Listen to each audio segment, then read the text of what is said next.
the other thing I would say at the beginning of all this conversation about anything technique related or process wise, like I really feel like there's never any acknowledgement about the fact that there's no objective quality. Right. And especially, I feel like I hear this so much, especially now from musicians who are transitioning into recording more, or people who are interested, but feel like they are lacking some essential thing in order to do what they need to do. So before I talk anything about anything what I do, I just want to say very clearly that it's purely my subjective perspective, and it has nothing to do with like what is even good. It's just what I personally like. And I say that, it seems so obvious, but I say that because like I hope in my heart of hearts that it gives you and everyone that hears my words in this way forever the feeling that they have the permission to have that much space for their own perspective too. And like there's no version of something that Michael Brower knows or doesn't know that's like gonna set you free if you can find it out. All you have to do is go into your own taste and trust your own taste as a maker, you know?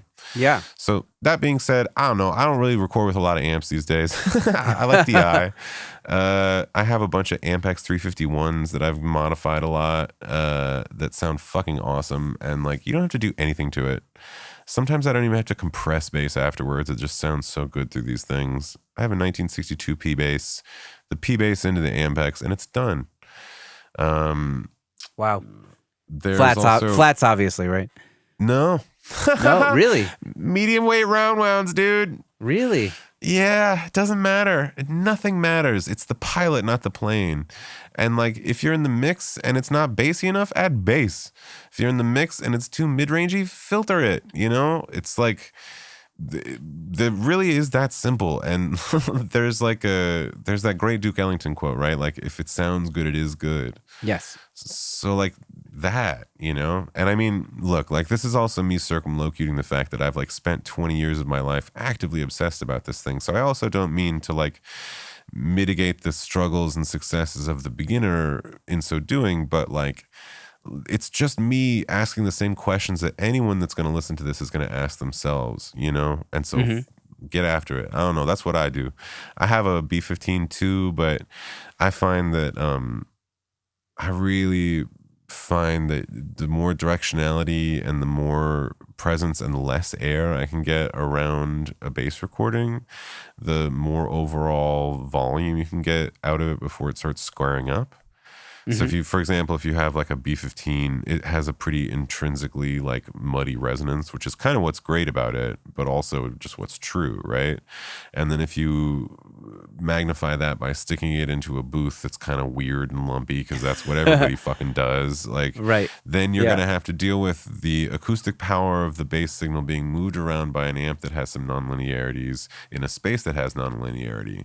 So you're going to be decorrelating these things from the direct signal in order to get the maximum RMS out of it, if that's what you're after. You know what I'm saying? Mm-hmm. Does that make sense? Yeah, it's like there's like less phase coherency, and it just not just phase coherence, but also like harmonic content, and more specifically non-harmonic content, because it's stuff that isn't endemic. It's not intrinsic to the recording. It's not like intrinsic timbre. It's the stuff that's resonating in the room and then coming into the microphone. Boom. And those combinatorially are the things that we've always heard out of these great recordings that we've always valued too, right? Like, right. Like Motown was in a room, right? Like it was. Yeah, exactly. And like pure linearity isn't what actually people value when they're talking about recording technology. Otherwise, we'd all be recording with Earthworks TC30Ks, and nobody does. You know what I mean? Like you get reference microphones and shit. You know what I mean? Yeah, I understand. Yeah. So I don't know. We like the randomness and the interesting curves and the that, and also I feel like there's like a huge music is oddly conservative, and then it's like hugely precedent based. So like I don't know. I saw somebody post up a fucking ad for a U47 today that was like up for $50,000 as on some like hardy har. But like the reason that a U47 is trying to even command that kind of egregious a price is because of its place in your gestalt. It has this place in your history of what recorded music sounds like. I'm serious, you know? Yeah, It's yeah. like, it's not a microphone. It's also timbrally, emblematically Aretha Franklin and Frank Sinatra and Coltrane and all these incredible records that you've heard you've had those intrinsic nonlinearities of that device implied across these things that we've grown up with and like made eggs to and made love to and like live with. You know what I mean?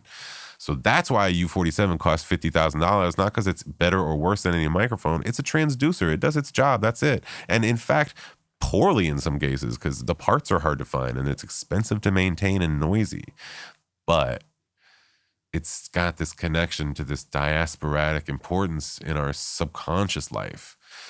Yeah. So that's Yeah. my philosophy on recording bass. I think that's about everything.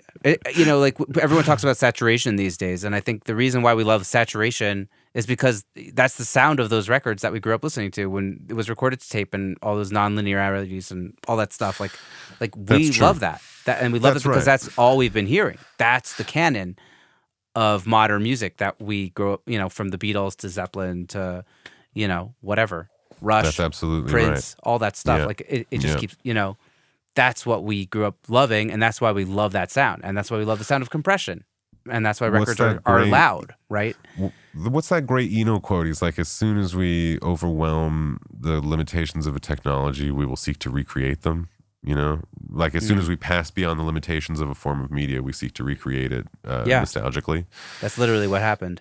Yeah. And I mean, I think again, like not to bag on Earthworks, but to continue the sort of Earthworks metaphor is that like Pro Tools is so much better, quote unquote, as a recorder than a tape machine is.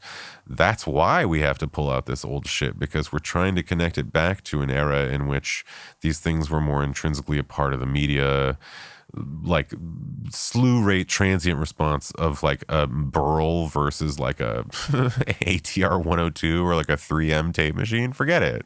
You know, that's what people are talking about when they're talking about tape compression. It's the overall ballistic reaction of the circuit, right? And like Pro Tools comparatively has just so much faster response. So you have to kind of slow all the shit down and chill it out. And plugins like Soothe exist now, whereas there would have been no real reason for something like that in tape, you know?